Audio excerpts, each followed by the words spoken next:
इतने सारे एक्सपोजेस देखने के बाद आपको भी लगने लगा होगा कि ट्रेडिंग में सच में पैसा बनता है या फिर नहीं। इन सारे क्वेश्चंस के जवाब तो मैं दूंगा ही। साथ में कुछ इन्फ्लुएंसर्स हैं जो स्कैम कर रहे हैं, क्या हमको उनको फॉलो करना चाहिए या फिर नहीं, ये भी मैं कवर करूंगा। और इन इन्फ्लुएंसर्स हैं जो उनके पीछे मार्केट यानी कि सेबी कुछ एक्शन ले रहा है, ये भी देखेंगे। 25 अगस्त 2023 को सेबी का एक कंसल्टेशन पेपर आता है जिसमें वो अनरजिस्टर्ड एंटिटी और फेक इन्फ्लुएंसर जो रिटेल ट्रेडर को अपना पीएनएल दिखाकर मिसगाइड करती हैं उनके खिलाफ इनपुट्स लिए जाएंगे, ये कहा गया था। लेकिन वो फेक पीएनएल दिखाकर कोर्स बेच रहे हैं, आज तक टेलीग्राम पर टिप्स दे रहे हैं और यूट्यूब पर ऐसे आपको बहुत इन्फ्लुएंसर्स मिल जाएंगे जो आपको फेक पीएनएल दिखाकर एल्गो ट्रेडिंग प्लेटफॉर्म पर ज्वाइन करने के लिए कहते हैं। आज तो इसका एक बहुत विकराल रूप आ गया है कि फेक ट्रेडिंग ऐप्स बनने लगे हैं। जैसे कुछ ऐप्स हैं जो कि मार्केट में बहुत ज़्यादा, डीमेट अकाउंट के ऐप्स हैं जो मार्केट में बहुत ज़्यादा फेमस हैं, उनके भी कॉपी बनने लगे हैं और आपको ऐसी कॉपी मिलेंगे कि आपको समझ में नहीं आएगा कि वो रियल है कि फेक है। इन इन्फ्लुएंसर्स को हम लोगों को ब्लाइंडली फॉलो करना चाहिए या फिर नहीं? ब्लाइंडली तो नहीं, लेकिन फॉलो करना चाहिए। फॉलो करने का मतलब यहाँ पर ये है, आप उनका एनालिसिस देख सकते हैं, आप उनका फ्री एनालिसिस देखकर फ्री कोर्सेज में ज्वाइन कर सकती हैं। जैसे YT पर कोई लर्निंग दे रहा है, यूट्यूब पर कोई लर्निंग दे रहा है, उसमें ज्वाइन हो सकती हैं। लेकिन आप उनके PNL देखकर अट्रैक्ट ना होइए, क्योंकि वो फेक PNL भी दिखा सकती हैं। PNL देखकर किसी टेलीग्राम चैनल पर ज्वाइन ना होइए जिसमें आपका रुपए लग रहा हो या फिर आपको फ्री में ज्वाइन किया जा रहा हो, क्योंकि उसके अदर साइड कोई बड़ा प्लेयर भी हो सकता है, इतना बड़ा प्लेयर कि आपसे बाय करवा लेगा, मार्केट ऊपर उठाएगा, उसका पहले से ही बाय था। ऐसे एक बड़े प्लेयर का एग्जांपल देता हूँ, हेमंत काई। CNBC पर बहुत दिनों पहले आते थे ये,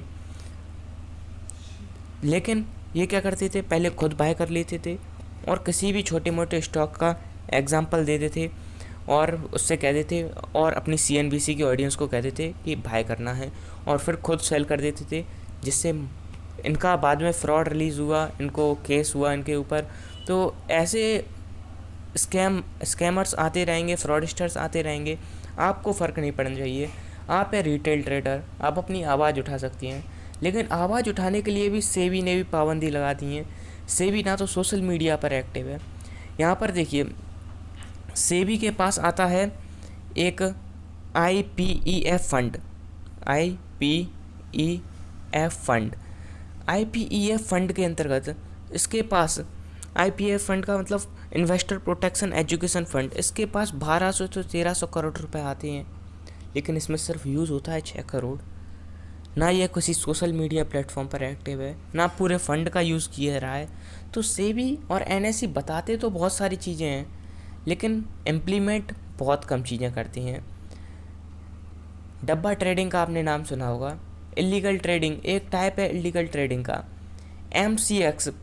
MCX भी एक ट्रेडिंग पोर्टल है, जैसे सेबी हैंडल करता है वैसे MCX भी है। MCX पर इस डब्बा ट्रेडिंग के लिए अलग से एक प्लेटफॉर्म बनाया गया, मतलब ऐसे कहना चाहेंगे पोर्टल बनाया गया, जिस पर आप डब्बा ट्रेडिंग का शिकायत कर सकते हैं। यहाँ पर डब्बा ट्रेडिंग हो रहा है ऐसे ऐसे इस जगह पर, मतलब इस एरिया में।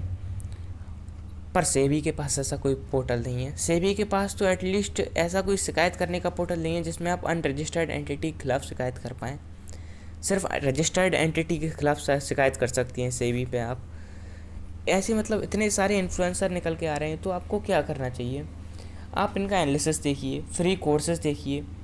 अगर आपको उसमें सच में लग रहा है कि अच्छा है तो आप उनको फॉलो कर सकते हैं। मतलब उनने कोई टिप्स दिया उसको फॉलो नहीं करना है, आपको बस उनकी लर्निंग्स को फॉलो करना है। मैं एग्जांपल देना नहीं चाह रहा था, वैसे कुछ एग्जांपल दे देता हूँ। पावर स्टॉक एक मेरे हिसाब से जेन्युइन चैनल है, उसका कोई फ्रॉड का वो केस नहीं है। लेकिन घनश्याम टेक का बहुत सारा एक्सपोजन चल रहा है कि एक्सपोज कर दिया और बहुत जगह इनके फेक PNL फेमस हो रहे हैं। इन्हें फेक PNL दिखाया है और एक इंटरव्यू में तो ये तक कह देते हैं ये कि मैंने जो एक्ट्रेस या फिर एक्टर्स हैं जो इतना टैक्स नहीं क्लेम करते होंगे, उनने इतना टैक्स क्लेम किया है। तो यहाँ पर इतना टैक्स क्लेम किया है, मतलब ये कहीं ना कहीं ट्रेडिंग से पैसा कमा रहे हैं। लेकिन इन्हें फेक पीएनएल क्यों दिखाया? कुछ लोग कहते हैं कि इनका एनालिसिस बहुत बढ़िया है, तो एनालिसिस बढ़िया एनालिसिस देखो ना, तो उस इमोशन में क्यों फंस रहे हो कि आपको उनके इमोशंस से कनेक्ट होना है? एक्सपोज हो रहा है तो होने दो। मैंने एक एक्सपोज का वीडियो देखा, उस वीडियो में इनका फेक पीएनएल दिखाया गया, मुझे भी रियल लगा था, लेकिन वो उसने फुल प्रूफ के साथ दिखाया। मैंने कमेंट्स पढ़े, उसके कमेंट्स में लिखा था आप बहुत गलत कर रहे हैं, वो एक अच्छे ट्रेडर हैं। मुझे पता है वो बहुत नीचे से उठ के आए हैं और पावर स्टॉक भी बहुत नीचे से उठ के आई है, लेकिन पावर स्टॉक का लॉस हुआ है तो उसने कम से कम अपना रियल पीएनएल तो दिखाया है, या फिर दिखाया नहीं है। फेक पीएनएल से अच्छा है आप रियल पीएनएल दिखा दीजिए अपना, क्योंकि प्रॉफिट एंड लॉस स्टेटमेंट है, ट्रेडिंग है, सबको पता है ट्रेडिंग में कभी लॉस होता है कभी प्रॉफिट होता है। एक साल 1 करोड़ का लॉस हो गया तो उसके बिहाइंड में 4 करोड़ का प्रॉफिट हुआ था, उसके पहले वाले ईयर का दिखा दीजिए। मतलब अपने जो ऑडियंस है उसको मिसगाइड करेंगे तो आप ज़रूर पकड़े जाएंगे। तो मेरा कहना यही है कि सेबी तक इस आवाज़ को पहुंचाइए कि कुछ वो इसके ख़िलाफ़ एक्शन ले। और अगर आप खुद फ्री में कुछ सीखना चाहते हैं, टेलीग्राम टिप्स के ऊपर डिपेंड नहीं रहना चाहते हैं, अब आप बोर हो गए टेलीग्राम टिप्स से, बहुत लॉस कर लिया, तो पहले आप 2-3 महीने सीखिए। सीखने के लिए आपको लेफ़्ट साइड में वीडियो आ रहा होगा, उस प्लेलिस्ट पर जाकर आप, वो तो सिर्फ ओरिएंटेशन सेशन है, उसमें बस जाकर आपको देखना है कि कब क्या पढ़ाया जाएगा आपको। अगर उसमें इंटरेस्ट दिखता है, 100+ लाइक्स दिखते हैं, तो मैं फर्दर वीडियो अपलोड करूँगा। तो आज की वीडियो को लेते हैं। Thank you for watching, bye bye.